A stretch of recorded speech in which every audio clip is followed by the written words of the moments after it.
Prečo je logistika a efektivita tvojho života veľmi dôležitá? V prvom rade je to pretože si nemôžeš dovoliť strácať čas. Prečo si nemôžeš dovoliť strácať čas?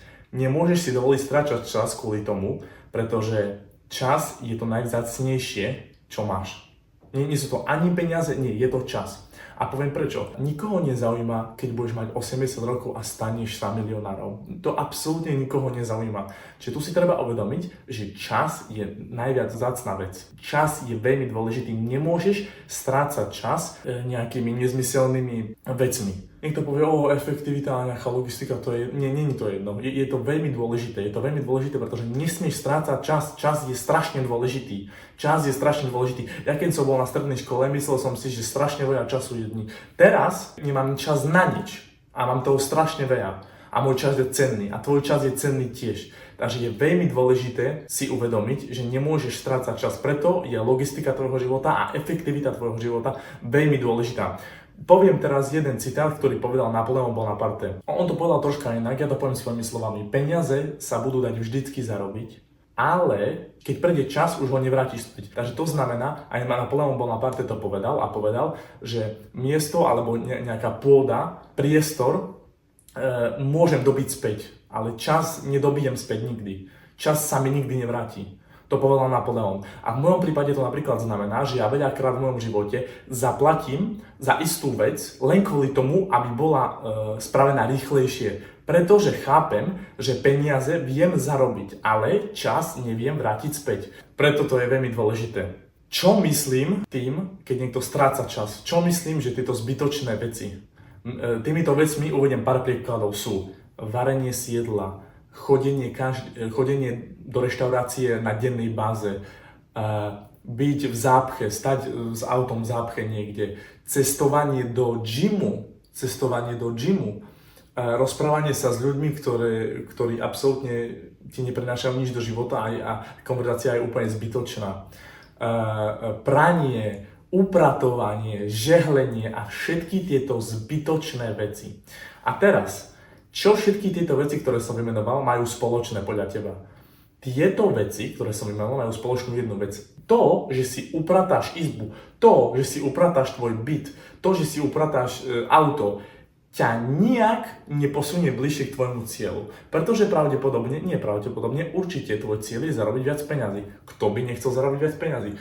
A povedz mi, keď ráno vstaneš a začneš si upratovať byt, ako týmto, že upratuješ, ti zarobí viac peňazí. Nezarobí ti to viac peňazí. Možno sa budeš cítiť lepšie po prataní, ale stratil si čas. To isté varenie jedla, to isté chodiť denne proste do reštaurácie, kde musíš ísť do tej reštaurácie, objednať si, počkať tam, zjesť to, vrátiť sa späť. Tu prešli 2 hodiny a nespravil si absolútne nič, iba si sa najedol. Kvôli jedlu si stratil 2 hodiny, to je proste neakceptovateľné. Čiže všetky tieto veci, ktoré som vymenoval, majú spoločnú jednu vec. A tá jedna vec je, že ťa to nepribližuje bližšie k tvojmu cieľu, čo je zarobiť peniaze. Takto, vedel by som povedať ešte veľmi veľa príkladov, kde sa ľuďom v dni stráca čas. Vy určite sami viete milión ďalších príkladov. Čiže som povedal iba pár príkladov, ale tých vecí je oveľa viac, ktoré ľudia denne robia na dennej bázi a neprenáša ich to bližšie k ich cieľu. Teraz, ešte predtým, než začnem s druhou časťou videa, chcem povedať, niekto povie, ale potom na čo je život? Nemôžem si ho užívať? To je rozdiel. Ak ideš niekde na party, ak ideš niekde cestovať a proste máš z toho absolútne zážitok, to je iné. Lebo ty si teraz stratil čas, niekde, že si cestoval a bol si tam na party alebo a tak ďalej, ale máš z toho spomienku. Čiže tá strata času bola valuable. Ale neviem, ako budeš mať spomienku z toho, že si akože popratáš izbu, ja si myslím, že nie. Takže to je moja pointa. 4 tipy na to, ako zlepšiť efektivitu v tvojom dennom živote. Takže prvá vec, potrebuješ cvičiť. To je každému jasné. Keď potrebuješ cvičiť, tak si musíš nájsť posilku čo najbližšie k tvojej rezidenčnej budove. Čo najbližšie. Reálne by to malo byť 5 minút pešo. Maximálne, čo najbližšie. Nesmieš strácať čas, že ty ideš do posilky pol hodinu, ako to je nezmysel. To je úplne neefektívne. Čiže čo chcem povedať je, k tvojej rezidenčnej budove, kde bývaš, kde reziduješ, tak si nájdi čo najbližší gym. To je prvá vec. Ďalšia vec, keď začneš zarábať viacej peňazí, budeš mať peniaze na to, aby si mohol dovoliť bývať v budove, kde už ten gym je. Napríklad ja, teraz ako točím toto video, hneď pôjdem, vyťahám dole, zacvičím si hore za počítač. Nestrátil som žiadny čas. Čiže to je efektivita. Čiže treba si uvedomiť, že čo sa týka posilky a tak ďalej, čo najbližšie k tvojej rezidencii, kde bývaš, alebo k tvojej kancelárii a tak ďalej a tak ďalej. Ďalšia vec je jedlo. Takže nemôžeš strácať čas varením, nemôžeš strácať čas chodiť 3-krát denne do reštaurácie, pretože ešte nie si v pozícii, keď môžeš chodiť 3-krát denne do reštaurácie. Áno, keď budeš bohatý, môžeš si chodiť do reštaurácie 10-krát denne, nikoho to nezaujíma. Každopádne, nemôžeš chodiť do reštaurácie, pretože do reštaurácie musíš prísť, počkať, kým ti to donesú, zjesť to, zaplatiť, odísť. A to je reálne 90 minút až 2 hodiny. A to znova si nemôžeš dovoliť stratiť v momentálnej pozícii, keď sa chceš dostať hore a keď chceš zarobiť peniaze. Takže, čo odporúčam? Prvá možnosť je, že si najmeš kuchára. A kuchár príde ráno, navarí ti vždycky a tak ďalej a tak ďalej.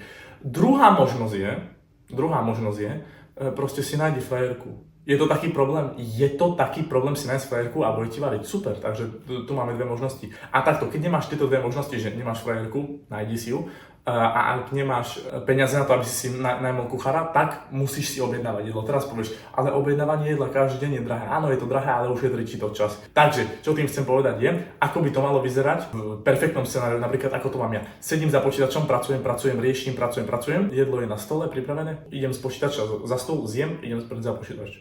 Reálne 5 až 7 minút. Zjem to jedlo za 5 až 7 minút späť do práce.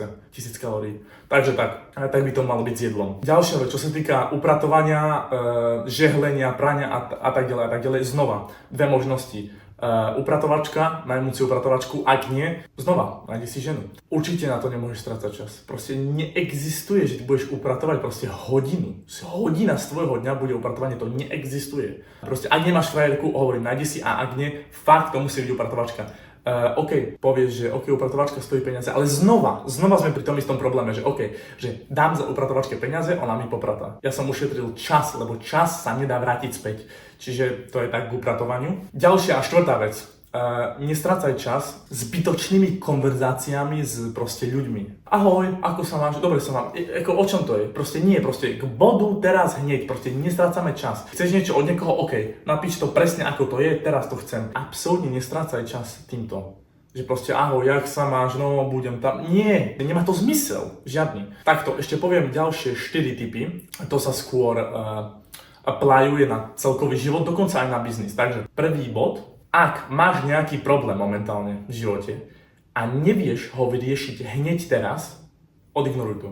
Máš nejaký problém, neviem aký problém to môže byť, ale nevieš to vyriešiť teraz, kompletne to odignoruj a nestrácaj na to tvoju mentálnu kapacitu. Druhý bod je, ak máš nejakú úlohu, nejakú vec, čo robíš denne, tak si sa stal majster len vtedy, keď to niekto vie robiť za teba. To je celé.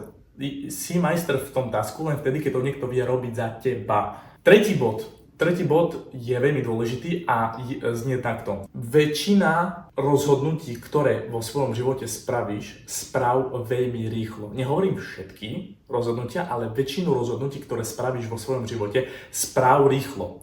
A je to preto, aby keď spravíš nejaké rozhodnutie veľmi rýchlo, tak aj veľmi rýchlo zistíš proste chyby a či to bolo dobré.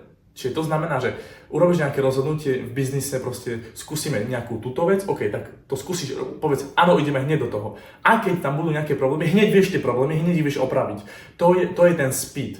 Hej, uvediem príklad. Proste šprintuješ a máš peňaženku v kapse a tá peňaženka ti vypadne. No keď šprintuješ, tak sa viac sústredíš na veci, ktoré máš pri sebe. A pretože keď tá peňaženka vypadne a si šprintoval, tak si to hneď všimneš. Ja som raz, keď som bol mladší a som chodil do školy, som behal na vlak. No a keď som behal na vlak, som mal školskú tašku a mal som peňaženku tu vo vrecku. A som si ju držal som si ju a vypadla mi. A hneď v sekunde som zastal, zobral som ju, pokračoval som ďalej. Kdežto, keby som možno chodil a tak a spadne mi, tak si to ani nevšimnem. Čiže to je proste také storyline. Každopádne, čo chcem povedať je, rob rozhodnutia, väčšinu svojich rozhodnutí rob veľmi rýchlo, pretože veľmi rýchlo vieš identifikovať chyby. Teraz by som povedal štvrtý bod alebo štvrtý tip, také pravidlo skôr. Utrať 10% času na fitness, gym, trénovanie a tak ďalej, 70% času na biznis a 20% času na personálny život. Takže takto by som to asi povedal, nebudem strácať čas ničím. Dúfam, že ste si z tohto videa niečo zobrali. Reálne, znova, ako Napoleon Bonaparte povedal, pôdu alebo proste nejaké mesto, čo chcem dobiť, to viem dobiť aj v budúcnosti, ale čas neviem dobiť, čas neviem vrátiť späť. Čas je veľmi dôležitý. Peniaze zarobíš v budúcnosti, čas nevrátiš. Takže preto je logistika a efektivita života veľmi dôležitá. Ďakujem, že ste boli pri tomto videu a ak chcete vedieť viac, tak sa pripojte do môjho telegramového channelu, je v popisku. Takže vidíme sa pri ďalšom videu.